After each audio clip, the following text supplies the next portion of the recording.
नमस्कार, स्वागत है आप सभी का। मैं हूं आपके साथ तान्या वर्मा। तो चलिए शुरुआत करेंगे उत्तराखंड के इस खास बुलेटिन की। दून के रेजर्स ग्राउंड में कंचनपुर उद्योग वाणिज्य संघ द्वारा इंडो नेपाल अंतर्राष्ट्रीय व्यापार मेला तथा पर्यटन महोत्सव का आयोजन किया, जिसमें मुख्यमंत्री पुष्कर सिंह धामी ने प्रतिभाग किया। इस अवसर पर मुख्यमंत्री ने भारत और नेपाल के स्थानीय उत्पादों पर आधारित स्टॉलों का भी अवलोकन किया। मुख्यमंत्री पुष्कर सिंह धामी ने कहा कि ये महोत्सव भारत और नेपाल के बीच सांस्कृतिक और भावनात्मक संबंधों को बढ़ाएगा। इससे हमारी समृद्ध परंपराओं को संजोए रखने और आने वाली पीढ़ियों तक पहुंचाने में भी योगदान मिलेगा। उन्होंने कहा, भारत और नेपाल के बीच सदियों से धार्मिक, सांस्कृतिक, व्यापारिक और रोटी बेटी का संबंध रहा। जब जब प्रभु श्री राम और माता सीता को याद किया जाएगा, तब तब भारत और नेपाल के संबंधों का उल्लेख भी अवश्य होगा। उन्होंने कहा, अयोध्या में भगवान श्री राम मंदिर के निर्माण में नेपाल की सनातनी जनता की आस्था को भी देखा गया। मुख्यमंत्री ने कहा कि प्रधानमंत्री नरेंद्र मोदी के नेतृत्व में भारत और नेपाल के संबंध और भी अधिक मजबूत हो रहे हैं। दोनों देशों के बीच सांस्कृतिक संबंधों के साथ ही व्यापारिक संबंधों को भी आगे बढ़ाया जा रहा है। उन्होंने कहा, नेपाल और भारत के सीमावर्ती क्षेत्रों में पर्यटन की अपार संभावनाएं हैं। उत्तराखंड से लेकर नेपाल तक अनेक पर्यटन और धार्मिक स्थल हैं, जहां आस्था और प्राकृतिक सौंदर्य का अद्भुत संगम देखने को मिलता है। उत्तराखंड सरकार उत्तराखंड और नेपाल के बीच व्यापार को सुगम बनाने के लिए सीमावर्ती क्षेत्र में आधुनिक इंफ्रास्ट्रक्चर का विकास कर रही है। इंडो नेपाल अंतर्राष्ट्रीय व्यापार मेला तथा पर्यटन महोत्सव के इस शुभ अवसर पर अभी जिनको हम लोगों ने सुना और बहुत प्रखर नेता जिनका नेपाल की राजनीति में एक बहुत बड़ा अपना महत्व है, बहुत बड़ा उनका अनुभव है, ऐसे पूर्व मुख्यमंत्री सुदूर पश्चिम क्षेत्र और आज के कार्यक्रम के विशिष्ट अतिथि श्री राजेंद्र सिंह रावल जी, मैं आप सबकी तरफ से आपका स्वागत करता हूं। यहाँ अभिनंदन करता हूं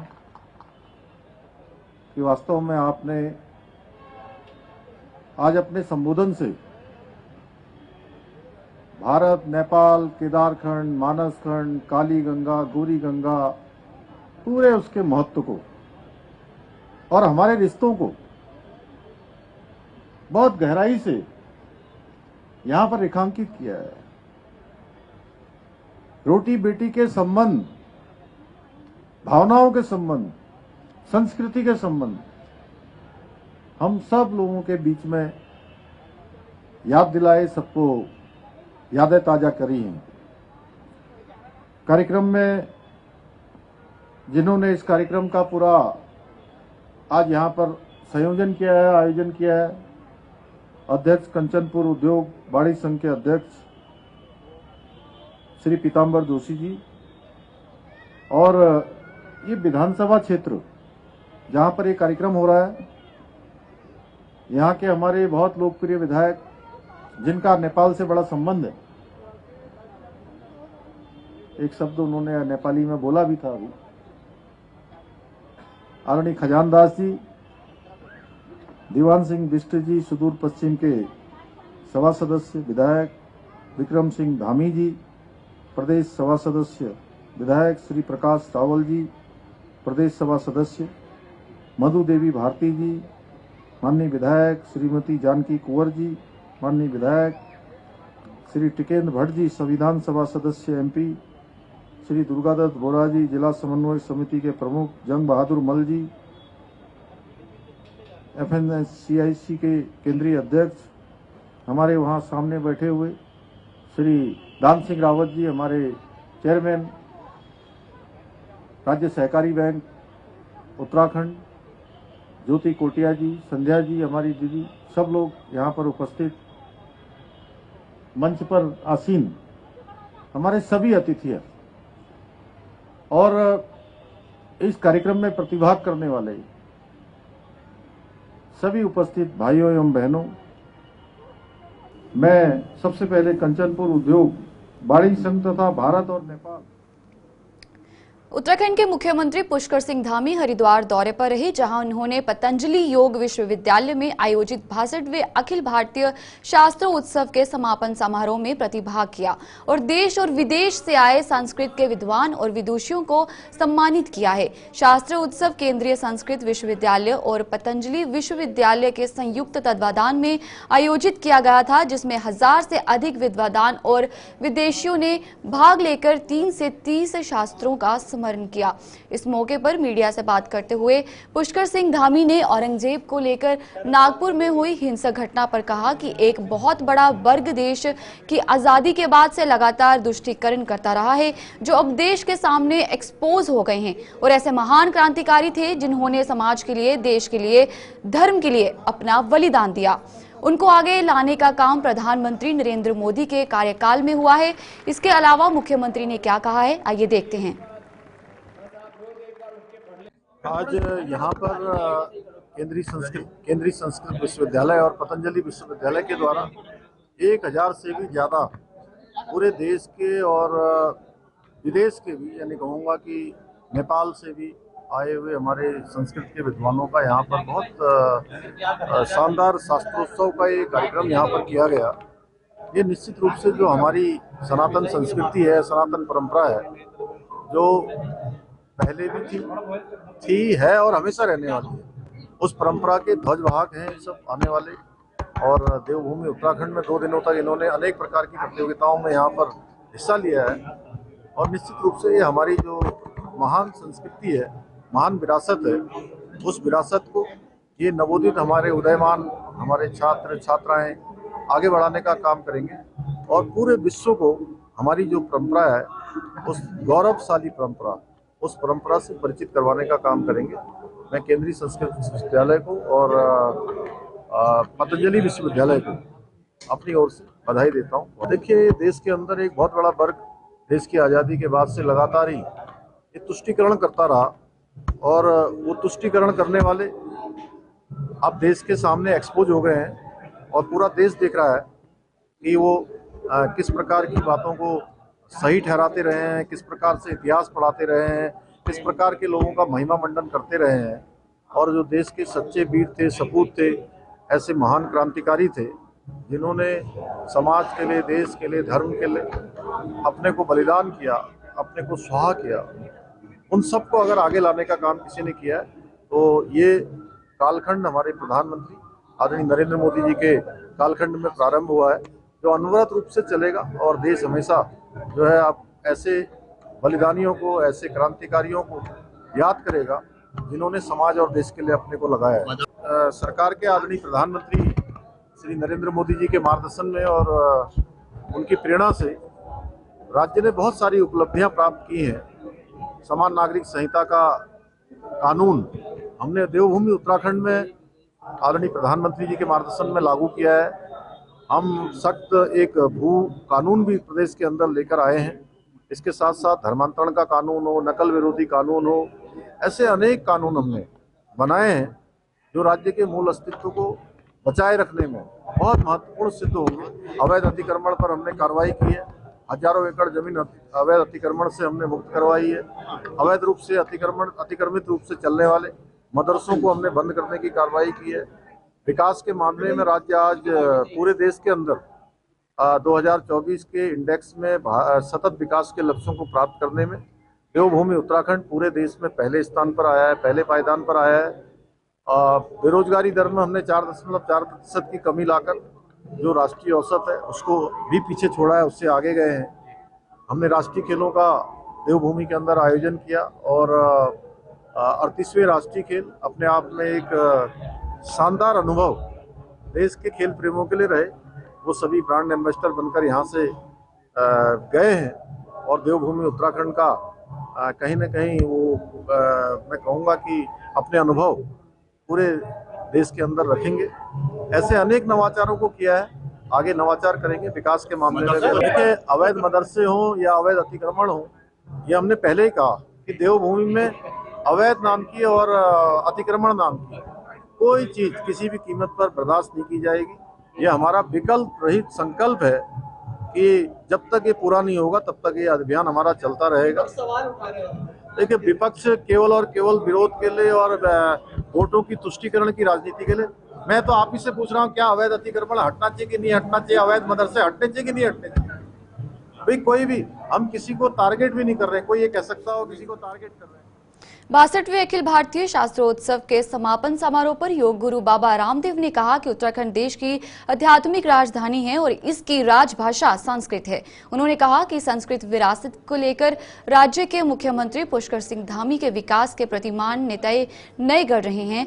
और इसके अलावा योग गुरु ने क्या कहा, आइए देखते हैं। उत्तराखंड देश की आध्यात्मिक राजधानी है और यहाँ की प्रथम राजभाषा संस्कृत है। पूरे देश का पहला प्रांत है और सांस्कृतिक विरासत को लेकर के विकास के प्रतिमान यहाँ पर नुत नए घड़ रहे हैं हमारे धामी जी। और देश के प्रधानमंत्री का भी यही सपना है कि हम संस्कृति मूलक समृद्धि और विरासत मूलक विकास को विकल्प रहित संकल्प और अखंड प्रचंड पुरुषार्थ के साथ संकल्प से सिद्धि की यात्रा पूरी करें। उसके जीवंत प्रतिमान हमारे धामी जी हैं। आज सहस्राधिक जो पूरे देश के और नेपाल देश के भी संस्कृत के विद्वान विदुषी आए, उनको आपने आकर के सम्मानित किया, जिन्होंने वेद, दर्शन, उपनिषद, रामायण, महाभारत, भगवत गीता और पाणिनि अष्टाध्यायी जैसे शास्त्रों को स्मरण करके 3 से लेकर के 30 शास्त्र का स्मरण किए हैं। उन विद्वान और विदुषियों का आकर के आपने सम्मान किया, उनको गौरव प्रदान किया। ये सनातन का गौरव काल है और उस सनातन को आधुनिक ज्ञान विज्ञान अनुसंधान के साथ आगे बढ़ाने के लिए पूरी प्रतिबद्धता उत्तराखंड प्रांत की है। पतंजलि विश्वविद्यालय और केंद्रीय संस्कृत विश्वविद्यालय के माध्यम से आयोजित इस कार्यक्रम में आकर के आपने सभी विद्वानों को संस्कृत को और संस्कृति को सनातन को गौरव प्रदान किया है। आज के समय में महिलाएं किसी से भी क्षेत्र में पीछे नहीं हैं और अब उत्तराखंड के परिवहन क्षेत्र में भी महिलाएं बढ़ चढ़कर भागीदारी कर रही हैं। दरअसल अंतर्राष्ट्रीय महिला दिवस के मौके पर प्रदेश की महिला सशक्तिकरण एवं बाल विकास मंत्री रेखा आर्य के नेतृत्व में महिलाओं के लिए देहरादून में महिला सारथी योजना का शुभारंभ किया गया, जिसके जरिए महिलाएं ऑटो रिक्शा, 2 व्हीलर के जरिए महिलाएं सारथियों को उनके गंतव्यों तक पहुंचा रही है। और बता दें कि इस पायलट प्रोजेक्ट की प्रगति को 6 महीने देखने के बाद सरकार पूरे देश में ये योजना लागू करने की तैयारी में भी है। और इसको लेकर महिला सशक्तिकरण एवं बाल विकास मंत्री रेखा आर्य ने कहा है कि शुरू की गई है कि ये योजना जो है वो शुरू की गई है और इस योजना से सुरक्षा का वातावरण भी मजबूत होगा, महिलाएं रोजगार भी प्राप्त करेंगी और परिवहन सेक्टर में जिस तरीके से पुरुषों का वर्चस्व है और उस वर्चस्व में महिलाएं भी अपनी भागीदारी निभा पा रही हैं। उन्होंने कहा कि इस योजना का जो फीडबैक आएगा उसके हिसाब से आने वाले समय में हम इसका विस्तार अन्य जनपदों में भी करेंगे।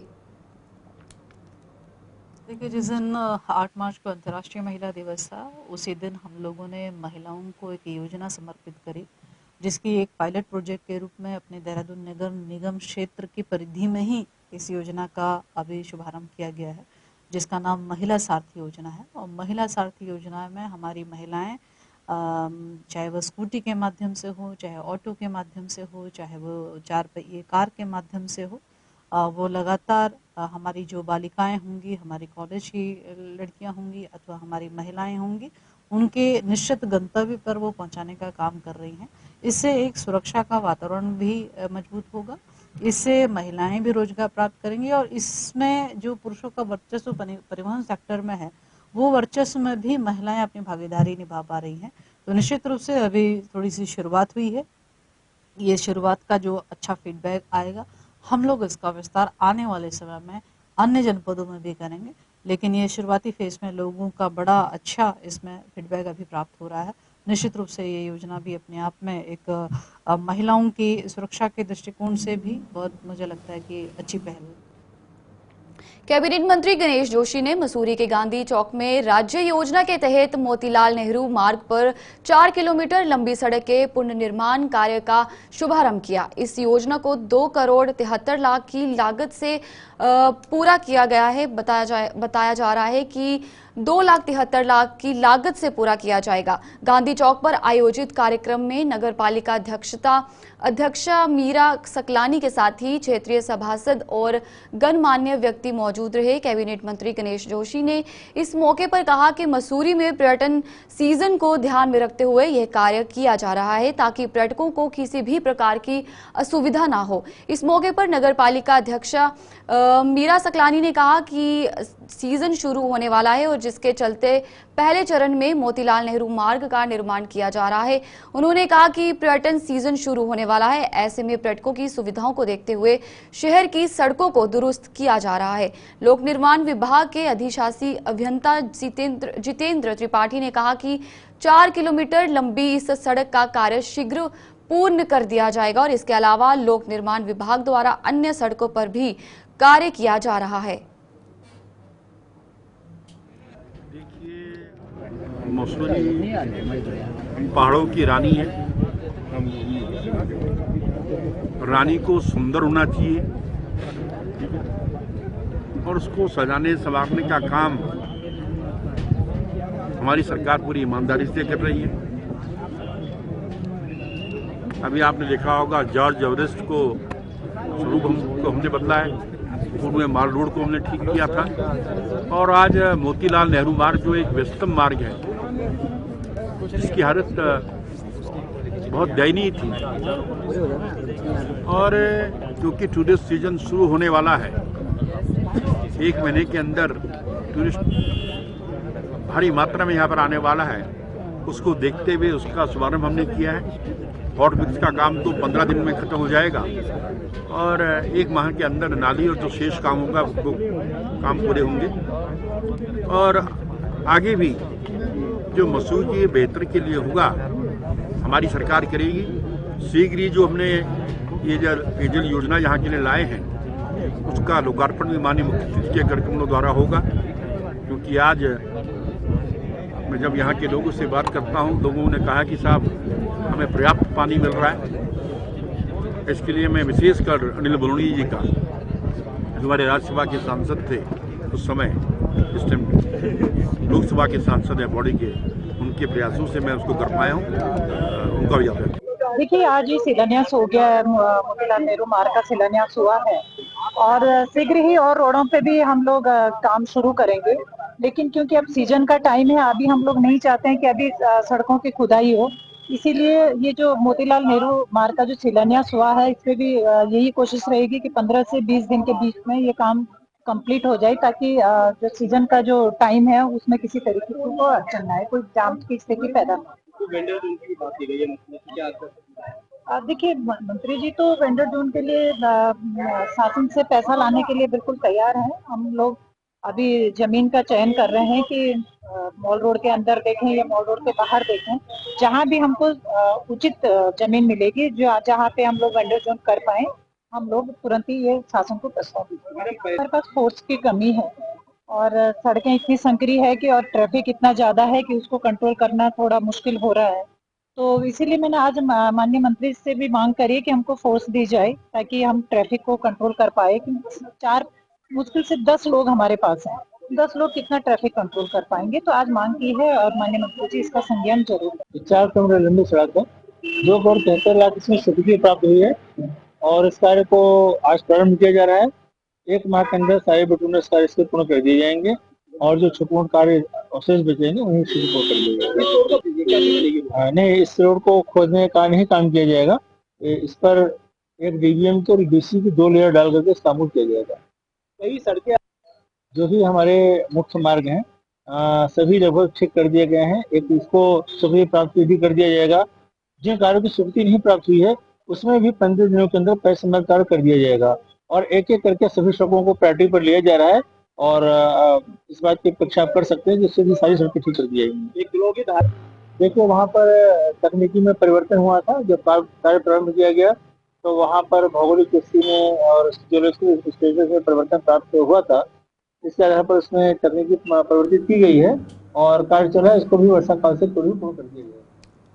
30 अप्रैल से शुरू होने वाली चारधाम यात्रा को लेकर आज से ऑनलाइन पंजीकरण शुरू हो गए हैं। सुबह 7 बजे से शुरू हुए ऑनलाइन पंजीकरण शाम 4 बजे तक 1 लाख के पार पहुंच गए। सबसे ज्यादा केदारनाथ जी के लिए पंजीकरण हो रहे हैं और इसके बाद बद्रीनाथ और गंगोत्री यमुनोत्री के लिए लोग बढ़ चढ़कर पंजीकरण करा रहे हैं। संभावना जताई जा रही है कि पहले दिन पंजीकरण की संख्या 1.5 लाख से ज्यादा जा सकती है। इसकी जानकारी सूचना महानिदेशक बंशीधर तिवारी ने देते हुए कहा है कि मुख्यमंत्री के द्वारा समय समय पर समीक्षा बैठक में भी बैठक की गई है और आगे भी की जाएगी। बताया गया है कि चारधाम से जुड़े सभी विभागों के अधिकारियों को सीएम के साफ निर्देश हैं कि यात्रा व्यवस्था में किसी भी प्रकार की कमी ना हो, श्रद्धालुओं की यात्रा सम सरल और सुरक्षित हो, यहाँ भी सुनिश्चित जो है वो किया जाए। देखिए, माननीय मुख्यमंत्री जी ने इस संबंध में अभी विगत सप्ताह समीक्षा बैठक किया था और जो भी संबंधित विभाग हैं, जो अधिकारी हैं, उनको निर्देशित किया था कि चारधाम यात्रा शुरू होने के पूर्व जो भी सड़क है, बिजली है, पेयजल है, स्वास्थ्य संबंधी जो सुविधाएं हैं सभी व्यवस्थित कर ली जाएं। और साथ ही साथ उन्होंने इस बार की यात्रा, जैसे हमारे यहाँ जो राष्ट्रीय खेल हुए थे उसको राष्ट्रीय खेलों को हरित खेल के रूप में आगे बढ़ाया गया था, उसी तरह चारधाम यात्रा पर सिंगल यूज प्लास्टिक का प्रयोग न हो, पर्यावरण को कोई नुकसान न पहुंचे, तो हरित चारधाम यात्रा के रूप में इस बार शुरू करने के निर्देश दिए हैं। संबंधित विभाग इसका अनुपालन करेंगे और जो चारधाम की यात्रा पर तीर्थयात्री आएंगे उन सभी से भी पृथक से अपील की जाएगी और इस दिशा में आगे बढ़ने के लिए उन सभी का सहयोग लिया जाएगा कि इस यात्रा को ग्रीन चारधाम यात्रा के रूप में हम लोग सफलतापूर्वक। हरिद्वार में देर रात एसएसपी प्रमेंद्र डोभाल ने पुलिस महकमे में बड़ा फेरबदल किया है। कोतवाली के तबादले के बाद अब 25 चौकी प्रभारी और 11 वरिष्ठ उप निरीक्षकों यानी कि एसआई के कार्यक्षेत्र बदल दिए गए हैं। नई नियुक्तियों में सुनील पंत को मायापुर चौकी, विपिन कुमार को जगजीतपुर चौकी और संजीत कंडारी को हर की पौड़ी चौकी का प्रभारी बनाया गया है। वहीं चरण सिंह को रौड़ी बेलवाला चौकी की जिम्मेदारी सौंपी गई है। इसके अलावा पुलिस लाइन में तैनात धर्मेंद्र राठी को भगवानपुर थाना में वरिष्ठ उप निरीक्षक नियुक्त किया गया है और हरिद्वार पुलिस प्रशासन का कहना है कि इस फेरबदल का उद्देश्य कानून व्यवस्था को मजबूत करना और बेहतर पुलिसिंग सुनिश्चित करना है।